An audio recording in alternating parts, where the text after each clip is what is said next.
नमस्कार। आइए अब आपको बादशाह बाग से जुड़ी चौथी और आखिरी कहानी सुनाते हैं। ये कहानी इस बादशाह बाग के लखनऊ विश्वविद्यालय बनने की कहानी है। इस कहानी की शुरुआत होती है 1857 की लड़ाई से, जब अंग्रेज़ों ने अवध पर कब्जा किया और यहाँ के आखिरी नवाब आज़ाद शाह को मटियापुर से कलकत्ते रवाना किया। और भी उन्होंने इस तरीके ऐसे काम किए थे जिसके चलते बड़ा ज़बरदस्त विद्रोह फैल गया। किसी तरीके से अंग्रेज़ों ने बड़ी मेहनत से इस विद्रोह पे काबू पाया और काबू पाने के बाद, लेकिन कहीं न कहीं इस विद्रोह पे काबू पाने के बाद उन्होंने इस लड़ाई के लिए ख़ुद को भी जिम्मेदार माना और प्रायश्चित स्वरूप अंग्रेज़ों ने बहुत से काम किए, जिसमें से एक काम लखनऊ और अवध को फिर से बनाने का भी था, बसाने का और फिर से सुंदर करने का, और साथ ही साथ और भी बहुत से काम उन्होंने किए, वो धीरे धीरे बताए जाएंगे कालांतर में। उसी सिलसिले में 3 काम मेन उन्होंने किए। पहला तो काम उन्होंने, कभी आप चौक में जाते भी होंगे, जाने वाले गए भी हैं, तो पिक्चर गैलरी बनाई। पिक्चर गैलरी में 10 नवाबों के पोर्ट्रेट बना के उन्हें लगा दिए कि भाई देखिए ये सब आपके नवाब थे, इनको आप देख सकते हैं यहाँ पर। वो पिक्चर गैलरी अंग्रेज़ों की बनाई हुई है, इसको वो कम लोग जानते हैं। दूसरा काम उन्होंने ये किया कि उन्होंने चारबाग स्टेशन बनाया।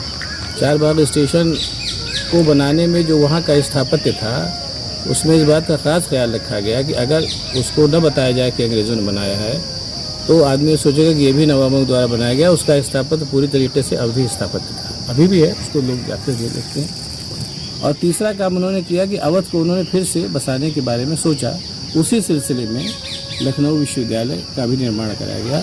लखनऊ विश्वविद्यालय के निर्माण में यहाँ के जो तत्कालीन अवध के जो तालुकेदार थे, जो ज़मींदार थे, उन्होंने अच्छी खासी तादाद में पैसा दिया, अच्छी खासी मात्रा पैसा दिया और लखनऊ विश्वविद्यालय का निर्माण हुआ। और सरकार ने अपनी तरफ से जो सहूलियतें दे सकती थी वो तो दी ही दी, प्लस ये बादशाह बाग जो बारादरी थी उसको लखनऊ यूनिवर्सिटी के तौर पर डेवलप करने के लिए सरकार ने दे दिया। और इस बात का ख्याल रखा गया कि आप इसकी पूरी इमारतों को देखेंगे तो ये जो सारी इमारतें बनी हैं, इसमें भी इस बात का ख्याल रखा गया कि ये सारी इमारतें ख़ास तौर से अवधी और नवाबी स्थापत्य की हों।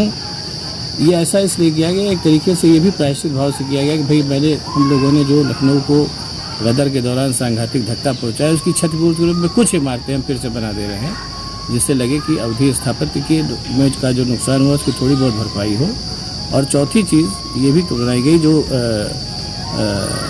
मेडिकल कॉलेज है वहाँ पर, जहाँ इस समय जो medical college king George medical college, उस ज़माने में वहाँ मच्छी भवन हुआ करता था जो गदर में नष्ट हो गया था, तो उसी जगह पर किंग जॉर्ज मेडिकल कॉलेज बनाया गया और उसकी भी जो इमारत बनाई गई वो जानबूझ करके अवधी स्थापत्य की बनाई गई, ताकि देखने में लगे कि वो जो कुछ अवधी स्थापत्य की इमारतों की नुकसान हुआ था उसकी क्षतिपूर्ति के रूप में उसको भी बनाया गया था। और इस इमारत को जो आप देख रहे हैं लखनऊ यूनिवर्सिटी की, अगर आपको न बताया जाए ये अंग्रेज़ों ने बनाया, तो आप तो ये देखने से लगेगा वही गुम्बद, वही आर्क, वही डाट, वही सारी चीज़ें, तो आपको लगेगा कि ये भी हमारी जो है नवाबी शैली की है।